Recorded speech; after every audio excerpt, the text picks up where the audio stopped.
ପିଲାମାନେ अष्टम श्रेणी पिला मु आमर साहित्यिका विषयर स्वभाव कवि गंगाधर मेहर रचित उद्बोधन कविता को नहीं आसी पिला माने जानिछ जीवन मान हूँ जंत्रणा जो जंत्रणा नहीं सेठी जीवन भी नहीं पिले ये जो गंगाधर मेहर तमें चिन्हि आम स्वभाव कवि गंगाधर मेहर बोली कही था से जन्म होती 1862 मसीह बरगढ़ जिलार बरपाली स्थान तुलसी दुई पत्र बासिला भाया तांकर साहित्यर पारदर्शिता पिलाटी बेलू फुटी उठी मात्र पंचम श्रेणी जाए पढ़ी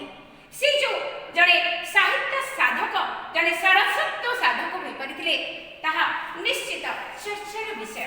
पिलाए से 1924 मसीह तिरोधान होता गंगाधर मेहर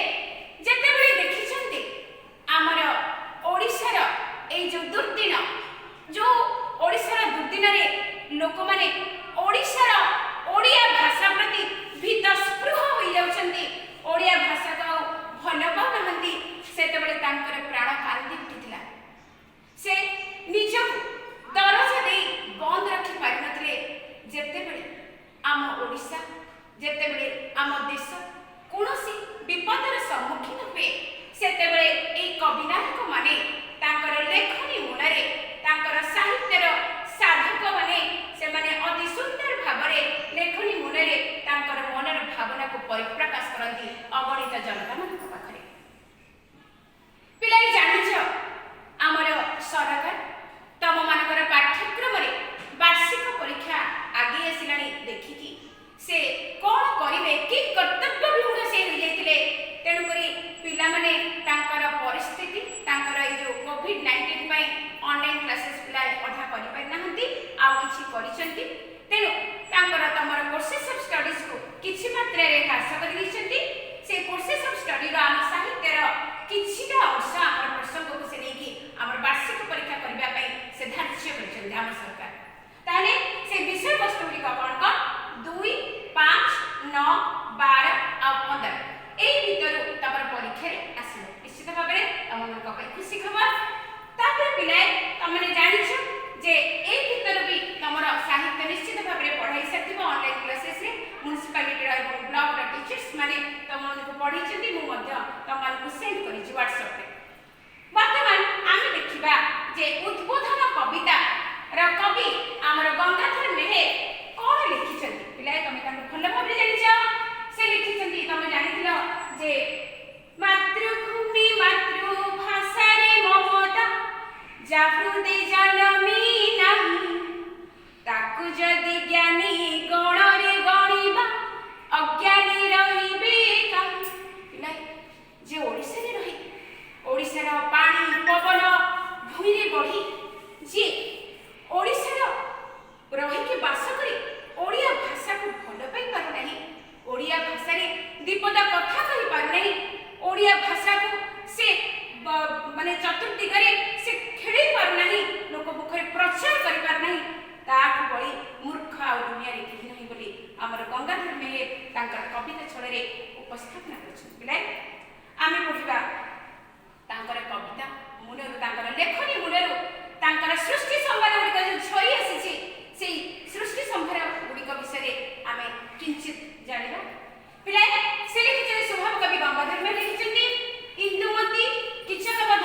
उत्कल लक्ष्मी प्रणय बल्लरी तपस्विनी अर्घ्यथाली महिमा आ कृषक संगीत पिलाय तमे भाबुथबो ए उद्बोधन कविताटी आसीछि क्यों उद्बोधन कविताटी कवि गंगाधर मेहर अड़ माने अर्घ्यथाली विषय आसीछि पिलाय तमे जानिछ आ गोटे कथा जानिछ जे उत्तिष्ठित जाग्रत प्रापन बरा निबोधत अर्थात जेते पर्यंत तमे उठी ना हो जेते पर्यंत तमरा आखि खुली नहीं जेते पर्यंत तमरा निद्रा भंग होई नहीं सेते पर्यंत तमे राति रे देखितबा स्वप्न को साकार कर परिबनी निजर लक्ष्य स्थल रे पहुंच परिबनी तेनु जेते पर्यंत तुमे लक्ष्य स्थल रे न पहुंची पारिछ सेते पर्यंत तुमको निरवच्छिन्न पदयात्रा करने पड़ो, तुमको पथयात्रा करने पड़ो, सेटा ही तुम लक्ष्य होगा स्वाभाविक। से कथा आमर गंगाधर मेहेर उद्बोधन कवितार छत्रे छत्रे भरी देते तुम मान बुझाइबा पिलाए अलसुआ सब दुख पाए निश्चित भाव जानिच सुप्त सिंह मुखे न प्रविशन्ति मुखे मृगा अर्थात जे सोई रहे सिंह हेले बड़र राजा हेले ता पाटी को चुपचाप एका एका आहार पशि आसपर ताको डरिकी कौन पक्षी मैंने पशु पक्षी मैंने पाखक आहार पलि आसवे केबे भी सामान्य पिंपुड़ी से निजर श्रम निजर कुटीर को भंडार परिपूर्ण कर सजई थाए तेरे आम तो कौन आम मनीष जदि अलसुआ हवा ताहले आमर ए राजभूमि रे कौन प्रकार स्थान ना पिलाए से उद्बोधन कवितार किछिटा अंश तुम आवृत्ति करने को जाऊँ। नवरवि करे फुटाई कमल उत्फुल्ले उठंती विहंग मदल आहार विहार पाई तेजीपुर उड़ी जाइथांती केते केते दूर महुमाछी मधु संचय लाड़सी बहु दूर वन पर्वते विलासी बड़ थाओ केही निश्चय मौन थाई न करंती जीवन न्यून सुप्त सिंह मुखे न पशि आहार श्रमे पिपीलिका पुराए भंडार मेटी थिले पाटी सोई वृक्ष तले वृक्ष जीवत फल न पड़े कबल पिला देखुछ जो कथा मु तुमको कहली से कथा कवि ताकर कविता माध्यम रे आम मान को दर्शाइछंती। नवरवि करे फुटई कमल पिला जानिछ जेतेबेले सरस्वती जल रे जेतेबेले पुष्करिणी रे जेतेबेले पोखरी जल रे पद्म विकसित हुए केतेबेले विकसित हुए जेतेबेले सूर्य आकाश रे उदयमान हुअंती से सूर्य को देखिकी पद्म सेतेबेले विकसित हुए तार पाखुड़ा मिलिकी से तार प्रस्फुटित होइଥାଏ हैला से गोटे समय को अपेक्षा करिଥାଏ जेते पर्यंत आकाश रे सूर्य उदयमान होइचंती सेते पर्यंत से केबे विकसित हेबो रवि पिला माने जानिछ रवि माने होछ आमर सूर्य रवि माने सूर्य पद्म माने तमे जानिछ पद्म माने कमल कमलिनी पंकज हैना कमल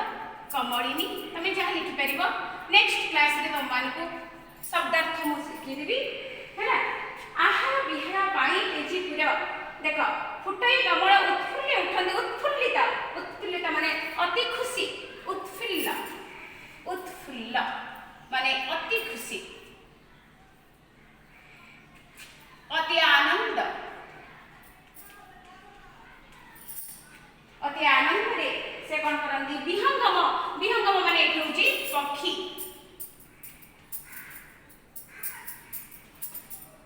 पक्षी ताको आमे कहिबा खग ताको आमे कहिबा खच्चर ताको आमे कहिबा विहंग ताको आमे कहिबा चढ़ी पिला एगुड़ा होची तमर प्रतिशब्द तमे लिखि जीवो जेतेबे मु पढौतिबी तमे नोट करी रखिबो खाता रे जे हमर प्रतिशब्द उडी का कोन कोन उडी जाइथंती केते केते दूर पिला देखो महुमाछी मधु संचय लारसे महुमाछी माने तमको कहतिली अळी अळी माने होची मधुमक्खी बा महुमाछी हैला अळी महुमाछी मधु को संचय करबा लारसे अनेक अनेक बहुत माने दूर पर्वत को से उड़ी उड़ी जाय थे तेणु पिले बड़ थाउ थाउ आमे केबे भी मौन होई केबे चुपचाप होकी बसी रहबा नहीं जेते पर्यंत आम शरीर रे से रक्त बिंदु थिबा जाय आमे काम करी जीवा हैला आगो को पड़ीछि पथ बहुत दूर आहुरी केते जी बाकी चालिबी न पड़ीबी थकी मुदिबा आगो आखि ए पर हमर जीवन ए जीवन रे हमर बड़ थाउ थाउ आमे केबे भी आमे चुपचाप बसिबानी आमे कर्मठ हेबा आमे श्रमकातर न होई आमे परिश्रमी हेबा बोली एठी उद्बोधन कविता रे आमर कवितार ए छत्रे छत्रे आमर गंगाधर मेहेर अति सुंदर भाव रे उपस्थापन करछथि तम मन को किनिबा पई नेक्स्ट तापरे से कहछन देख बड़ थाउ थाउ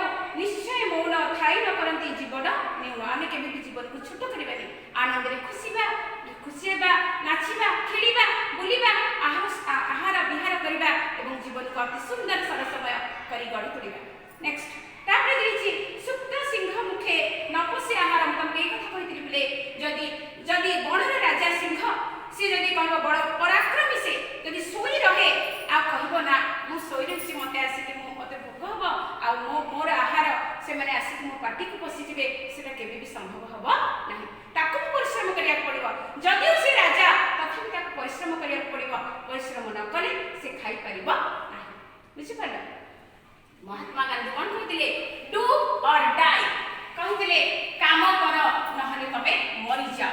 ଡୁ ଅର୍ ଡାଇ ହେଲା, କାମ କର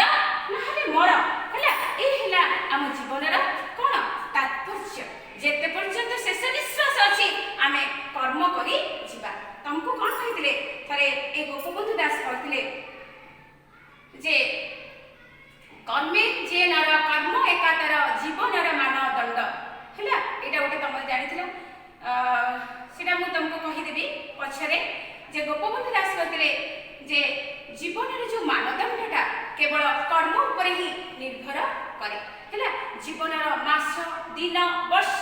ଏମିତି ଧୀରେ ଧୀରେ ଧୀରେ ଧୀରେ ଗତି କରିଯାଏ ଏବଂ ଆମେ କେତେ କାମ କରିଛୁ ସେ କାମ ଆମର କ'ଣ କରାଯାଏ ଶେଷରେ ବିବରଣୀ କରାଯାଏ, ତାଲିକା କରାଯାଏ। ଆମେ କେତେ କାମ କରିଛୁ। ଆମ ପାଇଁ ଖାଲି ଆମେ ବଞ୍ଚିବାନି, ଆମେ ଅନ୍ୟମାନଙ୍କ ପାଇଁ ବଞ୍ଚିବା, ପରହିତ ପାଇଁ ଆମେ ବଞ୍ଚିବା। ସେଟା ହେଉଛି ଆମ ଜୀବନର ସାର୍ଥକତା। ପିଲାଏ ରହିଲି, ପୁଣି କାଲି ଦେଖାହେବା ଏଇ କ୍ଲାସରେ ଆମର ସେ ଉଦ୍ବୋଧନ କବିତାକୁ ପୁଣି ତୁମମାନଙ୍କ ପାଖକୁ ନେଇକି ଆସିବି। ଧନ୍ୟବାଦ।